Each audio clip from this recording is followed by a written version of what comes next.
Well, I started with Nissan back in 1996.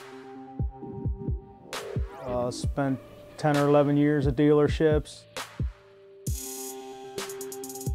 Got tired of the dealership scene. It's not nice for the customers or the technicians.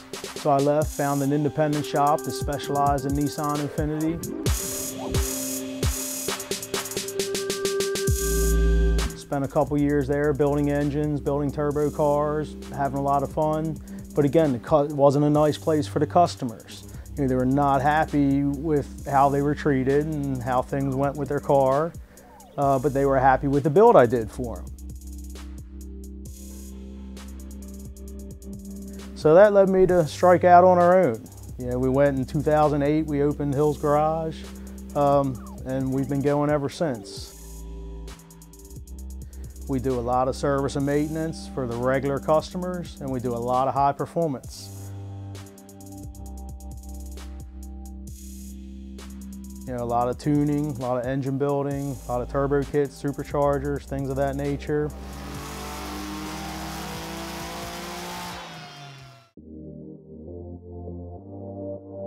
I used to go to the drag strip a lot when I was a kid. A friend of mine's mother ran a concession stand at Capitol Raceway. Well, this car come rolling in and we didn't even know what it was. We thought it might be a new Corvette. You know, we went up and checked it out and it was a 300ZX twin turbo. Never seen one before.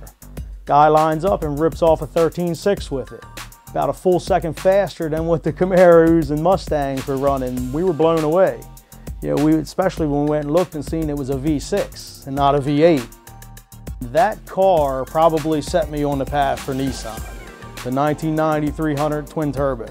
When I went to work for Nissan in '96, that's the car I wanted to work on. There was a definite need in the area, especially for a Nissan Infiniti specialist.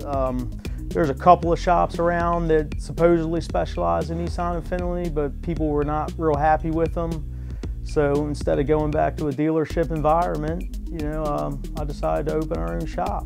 That way we could take care of people the way we wanted to take care of them and handle the business the way that we wanted it to be handled.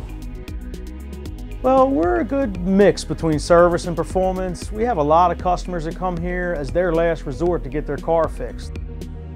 But probably a good 50% of the people that come in here are looking for more power. They're looking to soup their car up or build it up in some way that they need advice on how to do that, or they've already done research and they want me to install the parts that they've decided they want to put on.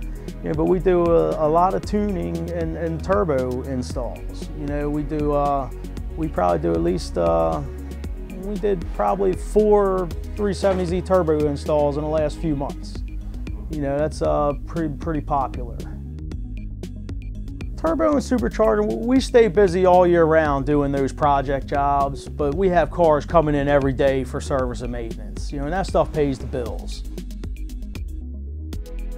Because we do the service and maintenance, we can do these performance jobs and take our time on them and do them right. You know, you charge somebody 10 hours for something, it might take you 15 hours to get it done. That would be a money-losing job. The service jobs are the bread and butter. The performance stuff is hard. It's hard to make money doing performance work. You know, you have to know exactly what you're doing.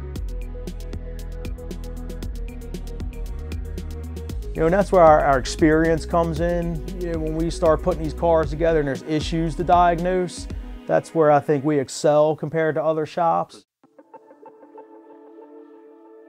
Well, other places that I've been, like Florida, you know, the car scene is much bigger and they get to race all year round. So we're a little bit more seasonal here. You know, we have our show season and then we have the winter to get projects done and things like that.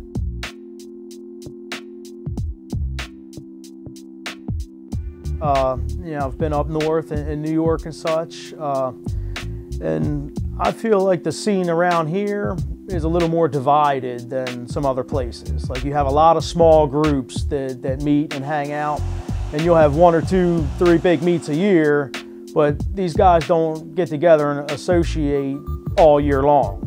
You know, they'll have their own small meets, and you'll have guys leaving one club, starting another club. You know, but I think the car scene, it has a lot to go, a lot to grow in this area. You know, I think it's still kind of, in some ways, a lot smaller than other places. Yeah, I mean, a little bit of mix, but most people I think are function-based. You know, I get more people building up cars. They really don't care what the outside looks like that much, you know, as long as that thing's fast.